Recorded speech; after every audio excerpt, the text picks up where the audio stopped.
English ವಾಕ್ಯಗಳಲ್ಲಿ there is no need to ಹೇಗೆ ಬಳಸಬೇಕು. ನಾನು ನಿಮಗೆ ಮೊದಲೇ ಹೇಳಿದ್ದೆ, ದೇರ್ ಅನ್ನೋದೊಂದು ಡಮ್ಮಿ ಸಬ್ಜೆಕ್ಟ್. ಇದಕ್ಕೆ ಆ್ಯಕ್ಚುಲಿ ಅರ್ಥ ಇಲ್ಲ. ಹಾಗೂ ಈ ದೇರ್ ಸೀರೀಸ್ನ ಎಲ್ಲ ಥರದ ವಾಕ್ಯಗಳನ್ನು ನಿಮಗೆ ಕಲಿಸ್ತೇನೆ ಅಂತ. ಅದರ ಪ್ರಕಾರ ಇವತ್ತು ನಾನು there is no need to ಈ ವಾಕ್ಯವನ್ನು ಹೇಗೆ ಮಾಡುವುದಂತ ಕಲಿಸ್ತೇನೆ. ಉದಾಹರಣೆಗೆ, there is no need to worry, ಚಿಂತಿಸುವ ಅಗತ್ಯವಿಲ್ಲ. There is no one to blame, ಯಾರನ್ನೂ ದೂಷಿಸುವ ಅಗತ್ಯವಿಲ್ಲ. There is no need to rush, ಅವಸರ ಪಡುವ ಅಗತ್ಯವಿಲ್ಲ.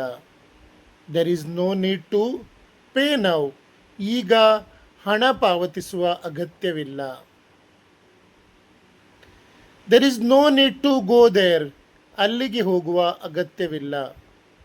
There is no need to explain everything, ಎಲ್ಲವನ್ನೂ ವಿವರಿಸುವ ಅಗತ್ಯವಿಲ್ಲ.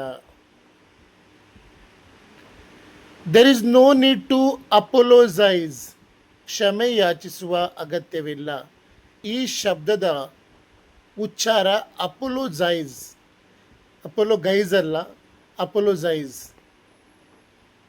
There is no need to change your plans, ನಿನ್ನ ಯೋಜನೆಗಳನ್ನು ಬದಲಾಯಿಸುವ ಅಗತ್ಯವಿಲ್ಲ.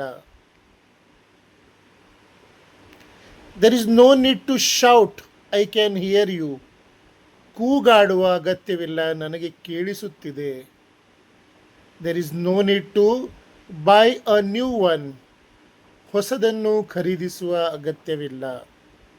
ನಿಮಗೆ ನನ್ನ ಟೀಚಿಂಗ್ ಮತ್ತು ರಿಸರ್ಚ್ ಇಷ್ಟವಾದಲ್ಲಿ ನನ್ನ ಫಾಲೋ ಮಾಡಿ ಮತ್ತು ಶೇರ್ ಮಾಡಿ.